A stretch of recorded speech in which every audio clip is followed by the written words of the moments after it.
Can embracing the open sky policy accelerate growth of the tourism industry in the coast region?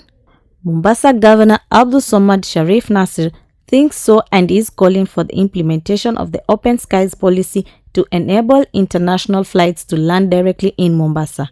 The major hindrance, I strongly believe,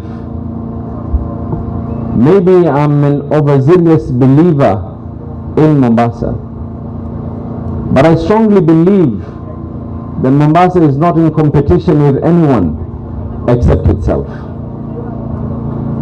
There is no city within our precincts, there is no city that can be within our reach, within our midst, that can be able to perform, can be able to offer what Mombasa has to offer.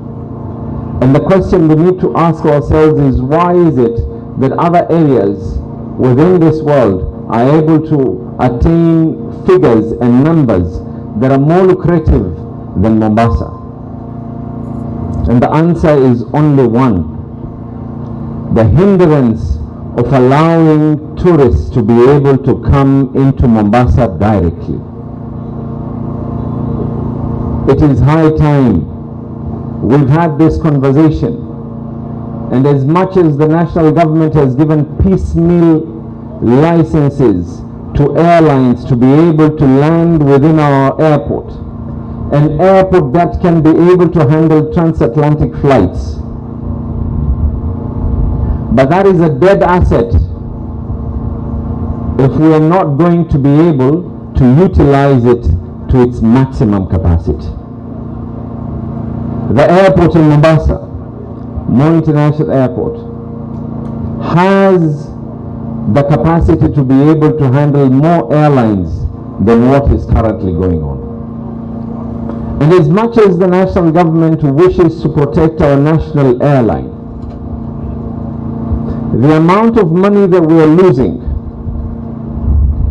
from the tourism industry is larger and supersedes the amount of money that we are gaining by trying to protect an airline.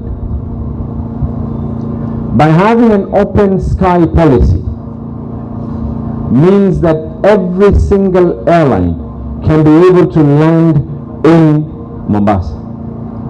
Mombasa can be able to be open to an excess of 300 cities worldwide if those airlines that have shown interest, that have already put in their stake, that they wish to be able to land in Mombasa, but because of bureaucratic challenges of not allowing them to be able to land in Mombasa, we are missing an opportunity of 300 cities plus converging within Mombasa. Those numbers are going to be extremely large numbers. Currently, probably Mombasa handles, the airport in Mombasa handles about 10% of the passengers, of the tourists that come into the country. Another 65% is handled by the Jomo Kenyatta International Airport, with the remaining 25% being our border points by virtue of sea, which is minimal, and by virtue of road. So ours is to be able to strip this, and we will not relent. We will continuously hammer in with facts and figures, with numbers the way they ought to be, that we need to have an open sky policy. An open sky policy does not just benefit Mombasa alone. Having tourists being able to come in directly into Mombasa means that they can be able to access Lamu, means that they can be able to access Taita, means they can be able to access Kwale, means they can be able to access Tanariva, means they can be able to access Kilifi. So the airport is not just an asset for Mombasa alone. The multiplying effect is the taxes that are going to be there mean that it is not only Mombasa that stands to benefit, but the entire country. Our income from tourism stands to greatly increase, and numbers don't lie. The number of airlines that have shown interest to be able to land in Mombasa and have not been given necessary approvals is truly wanting.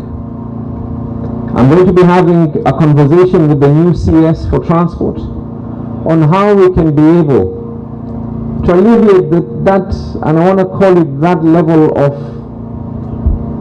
of suffering by international airlines not being allowed to land in Mombasa.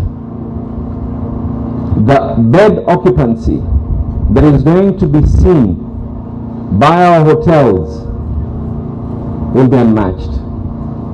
If you look at the rate of similar star hotels within Mombasa and within other parts of the world which are not far from Mombasa, cities that can be able to offer way less than what Mombasa has to be able to offer, the difference is amazing. Quality of visitors that are going into other parts, and all of this is because we have been denied for Mombasa to be a converging place for more than 300 cities in the world. Stakeholders want more scheduled flights to Mombasa, but the challenge facing some of the operators include frustrations in applying for licenses. Julius Owino, Chief Executive Officer, Kenya Coast Tourism Association, said talks are ongoing with a number of airlines. However, the government has to come in to help. We still need more numbers in Mombasa. And running call on open skies, we still need more voice on that. Currently, there have been applications by the Turkish airline. Yesterday, we had a conversation with the ambassador from Turkey on the issues of Turkish airline. And there is a lot of, a little bit some frustration on Turkish airline end that we really need to push. And I think if you come in as the county government and to have a meeting with the ambassador from Turkey and also the regional manager for Turkish airline, we can get that license approved. Because if we have more flights to Mombasa, that means more opportunities, more tourist numbers and more opportunities. Mombasa is one of the coastal counties depending on the tourism industry as a source of employment for thousands and a major way of generating revenue for the county. June Lance, Majestic Digital TV.